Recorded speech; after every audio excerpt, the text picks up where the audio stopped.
émission spéciale élection municipale sur Sensation.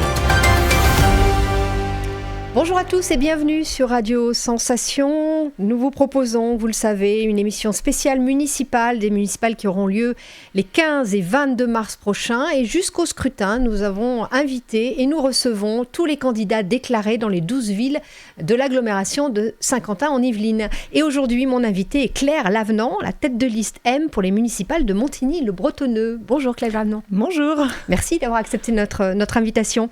Vous vous présentez à la mairie, mais vous êtes conseillère municipale d'opposition depuis 2020. Pourquoi est-ce que vous repartez au combat ? Alors, je suis conseillère, moi, depuis 2022 uniquement parce que j'ai remplacé Caroline Scao qui avait déménagé. D'accord. Pourquoi est-ce qu'on repart au combat ? Durant ces 6 années, M, c'est un mouvement assez récent, ça date en parler. De 2020, pour les élections de 2020. Et donc, on a passé 6 années au conseil municipal dans la minorité. Être dans la minorité, c'est difficile parce que du fait de la prime majoritaire, on a très peu de poids. Et donc, on se rend bien compte de comment fonctionne la ville, de comment fonctionnent les choses, de ce qu'on ne peut pas faire, de ce qu'on aimerait faire et qu'on ne peut pas faire. Et on estime qu'on a notre place dans cette nouvelle élection, dans ce nouveau débat politique, pour pouvoir faire bouger les choses, bouger les lignes. Et en fait, à Montigny, on a un même clan qui est au pouvoir depuis 49 ans, qui fait les choses comme ils les ont toujours fait.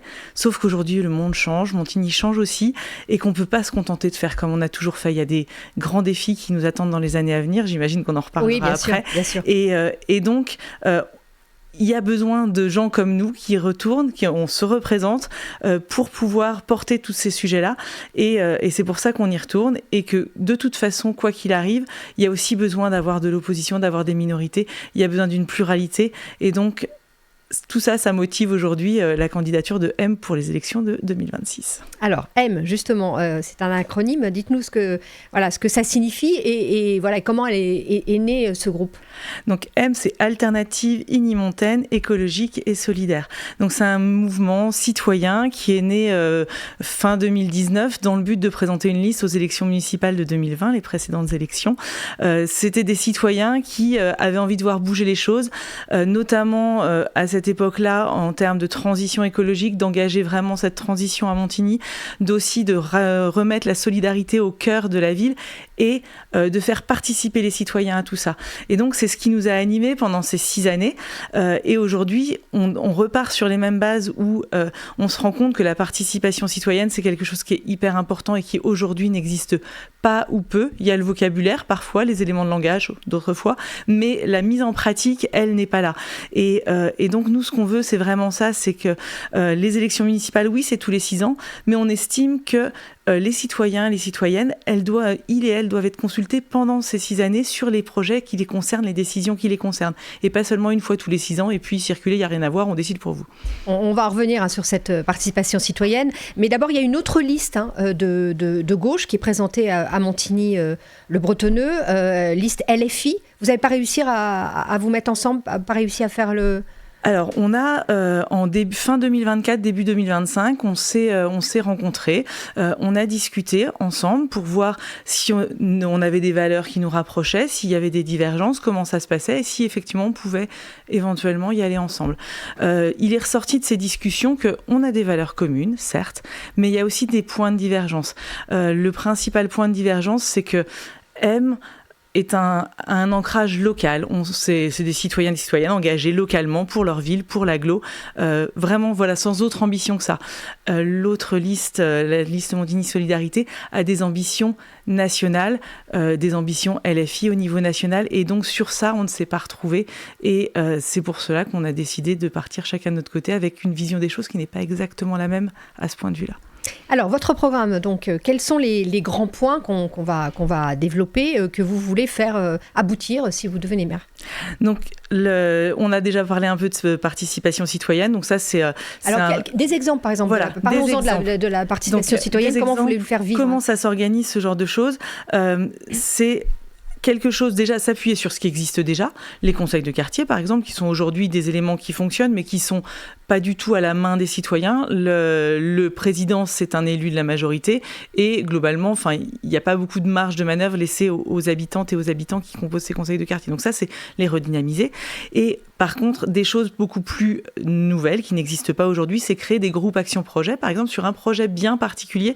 Donc un groupe action-projet, il faut vraiment que ce soit avec un objectif clair et concret pour que ça fonctionne, avec des citoyens volontaires, des citoyens tirés au sort, qui pourront partager sur ce projet-là et faire aboutir un projet. Ça se fait financé par la municipalité. Financé par la municipalité. Ça se fait déjà, par exemple, à Guyancourt, il y a déjà ce genre de choses qui existent. Et après, il y a un autre outil dans la participation citoyenne, c'est de faire une fois par an des grandes assemblées citoyennes, pareil, avec des citoyens volontaires tirés au sort, des élus, des experts, pour alimenter et faire augmenter la connaissance des participants sur un sujet particulier, donc avec un thème qui est en lien avec les transformations que doivent subir les villes. Donc voilà, ça, c'est des choses qu'on peut organiser une fois par an pour vraiment sonder les besoins de la population et avancer sur un sujet, mais ensemble, avec les habitantes et les habitants. Alors ça, c'est la démocratie participative. D'autres points dans votre programme ? Alors, comme dans beaucoup d'endroits en France aujourd'hui, le logement, je pense que ça, c'est un thème, tout le monde doit vous en parler. Qui parle, oui. Parce que, alors, à Montigny, c'est quoi la problématique du logement ? À Montigny, c'est que le logement est excessivement cher et qu'aujourd'hui des jeunes ne peuvent globalement pas s'installer. Pour les familles les plus jeunes et les familles qui ont moins de revenus, c'est très compliqué de s'installer à Montigny. Sur le mandat qui va se terminer là, tous les programmes immobiliers qui ont été faits ont été des programmes avec uniquement de l'accession privée. Donc des programmes à environ 5 000 € le mètre carré. Donc on voit bien qu'à 5 000 € le mètre carré, même des jeunes cadres, c'est pas possible. Donc, et ça fait que Montigny ne perd pas de population, là on vient d'en gagner un peu, mais perd des jeunes. Donc, et les jeunes, c'est aussi, ça crée un dynamisme. Et donc l'idée, c'est le logement, refaire du logement, mais faire du logement avec une offre multiple pour avoir une diversité d'offres et avoir une diversité de population. De quelle façon ? Donc ça veut dire avoir de logement privé, de l'accession privée, de l'accession aidée via par exemple le bail réel solidaire et aussi avoir du logement locatif à des tarifs aussi plus abordables pour qu'on puisse accueillir des populations plus jeunes et un peu redynamiser la ville et éviter d'avoir une ville qui vieillit excessivement. D'autres points dans votre programme que vous souhaitez développer ? Oui, alors bien sûr, ce qui nous tient à cœur, dans M, il y a quand même écologie qui est quelque chose qui nous tient énormément à cœur. Et donc, on aurait aussi vraiment faire un vrai plan pluriannuel de travaux sur les bâtiments publics, de rénover énergétiquement, pour faire des gains d'énergie sur ces bâtiments, parce qu'on a le parc immobilier public de Montigny, il date quasiment tous du milieu des années 80, à une époque où les économies d'énergie, c'était pas du tout le sujet. Aujourd'hui, c'en est un, pour des raisons écologiques, mais aussi pour des raisons économiques. Et donc, on a un parc immobilier les écoles, les bâtiments publics type salle de sport. Et donc, tout ça, c'est des choses qu'il faut rénover. Il faut vraiment lancer un grand plan de rénovation avec des priorités qui va s'auto-financer quelque part par les économies d'énergie qui seront produites et aussi permettre, notamment pour les écoles, elles ont été construites dans les années 80, à une époque où les mois de juin étaient beaucoup moins chauds que ceux que nous avons aujourd'hui, et il faut aussi repenser les écoles pour s'adapter au dérèglement climatique qu'on vit tous les jours et qu'on voit tous les ans quasiment malheureusement, avec des canicules précoces en juin et avec des conditions de travail pour les enfants et les enseignants qui ne sont pas correctes aujourd'hui. Vous parlez des écoles, c'est un des points dont s'occupent les municipalités, l'éducation des plus jeunes. Vous avez des choses à proposer à ce niveau-là ? Oui, alors déjà, c'est... La municipalité est responsable avec l'éducation nationale de la carte scolaire. Donc, c'est faire une carte scolaire, de la faire pour le bien-être des enfants, surtout. Dès qu'il y a une modification, voir quel impact ça a sur les enfants, les déplacements qu'ils peuvent avoir des écoles de taille raisonnable. Il y a eu les assises de l'éducation qui ont été faites par la municipalité actuelle. Il y a eu des choses qui sont ressorties des demandes des parents, des demandes des enfants. Donc, c'est aussi pouvoir mettre ces choses-là en œuvre, végétaliser les cours d'école, pour avoir des cours d'école qui soient aussi plus inclusives. Alors, c'est quoi une cour d'école inclusive ? Ça veut dire qu'aujourd'hui, les cours d'école traditionnels, en général, on a un terrain de foot qui est monopolisé par les garçons. Il y a une ou deux filles qui arrivent peut-être à s'y immiscer, mais pas tant que ça. Et les filles et les garçons non sportifs sont relégués aux périphéries des cours. Donc, en végétalisant, en recréant les espaces dans les cours d'école, on fait aussi que tout le monde est plus inclus dans tous les espaces de la cour. Et ça profite aussi dans le bâtiment d'avoir des cours plus végétalisés, des îlots de fraîcheur. Dans les bâtiments, il va faire aussi moins chaud. Donc tout ça, c'est lié. Sur les écoles, j'ai parlé de... Et après, on est aussi sur... à Montigny, il y a eu des évolutions sur ce mandat au niveau des délais de réservation sur le périscolaire et la restauration. On avait avant un délai de réservation et d'annulation qui était à J-1. Aujourd'hui, on est passé à J-3 avec un portail qui marche de façon a priori assez compliquée pour les parents. Donc tout ça aussi, c'est revenir à ces anciennes conditions d'annulation à J-1 qui permet une flexibilité pour les familles. Au niveau finance, parce que tout ça, évidemment, ça se finance, et puis c'est important aussi pour les habitants, c'est un des points forts dont nous parlent beaucoup de gens à ce micro. Qu'est-ce que vous souhaitez faire et quel regard vous portez sur ce qui a été fait par la majorité actuelle ? Alors, sur les finances, aujourd'hui, à Montigny, on a un taux d'endettement par habitant qui est très faible comparé aux communes de même taille, on va dire. Donc, ça veut dire qu'on a une capacité à mener des grands projets. On a une capacité, justement, de s'engager dans la rénovation énergétique. Ça, on peut le faire parce que on a l'argent qui est disponible pour.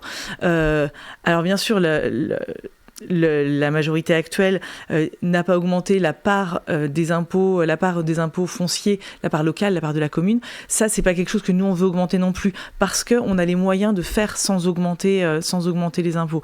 Donc là-dessus, notre projet, il n'est pas utopiste, il est réaliste. Les finances, on les a vues au long de ces 6 ans, donc on sait comment sont les finances de la ville et on sait ce qu'on peut proposer. Ce qu'on propose, on sait que ce sera finançable.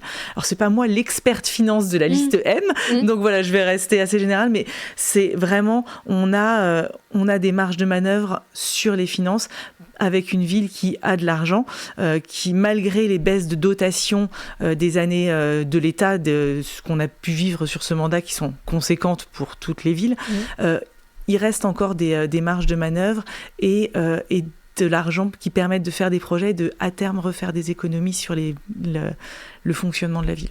Un dernier mot sur le social, c'est aussi une des compétences très importantes des municipalités. Est-ce que vous avez l'impression qu'il y a des choses qui n'ont pas été faites et que vous pourriez mettre en place ? Oui, alors pour parler du CCAS, par exemple, qui gère tout cet aspect-là, il y a un outil pour bien utiliser le CCAS, c'est de faire une analyse des besoins complète.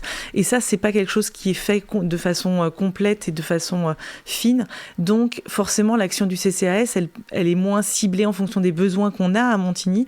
Et donc, nous, on commencera par faire une vraie analyse des besoins, de ce qu'il y a besoin, pour après cibler l'action du CCAS sur les besoins spécifiques à Montigny, qui sont pas forcément les mêmes que les communes alentours. Et le pendant de ça, c'est aussi par exemple pour les crèches. Sur ce mandat-là, on a beaucoup diminué les horaires de crèche sur certaines crèches, en soi-disant qu'il n'y a pas de demande. On pense que les gens ne demandent pas parce qu'il n'y a pas l'offre non plus. Donc aussi faire une analyse des besoins, consulter les personnes, les jeunes parents, quels sont les besoins en termes d'horaires et pouvoir après adapter les horaires des crèches en fonction des besoins des parents qui parfois vont travailler loin ou des familles monoparentales pour lesquelles pour les horaires de crèche peuvent être trop contraignantes et donc ne sollicitent pas les crèches parce que les horaires ne conviennent pas à leurs horaires de travail. Une dernière chose, comme tous les candidats, je vous laisse le micro pour adresser un message aux habitants, alors cette fois de Montigny-le-Bretonneux, d'abord pour cette campagne, ce que vous souhaitez, et puis pour les années à venir si vous êtes élu. Donc pour aux Igny-Montaines et aux Igny-Montins, donc voilà.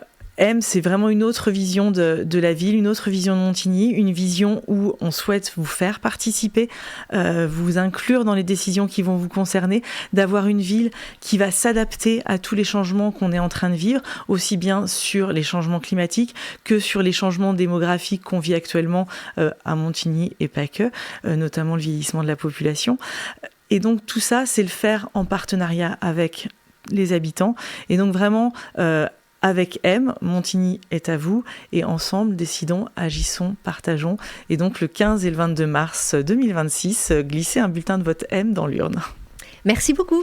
Merci à vous d'avoir répondu à nos questions. Pour ces élections municipales à Montigny-le-Bretonneux, on en a parlé, il y a d'autres candidats qui sont engagés, parmi lesquels donc le maire sortant, Laurent Merquette, et Sylvain Rouquette de LFI. On les a invités, ils se sont exprimés ou ils s'exprimeront sur cette antenne, comme tous les candidats, je le disais, des 12 villes de l'agglomération de Saint-Quentin. Voilà, c'est la fin de cette émission. À très bientôt. Merci.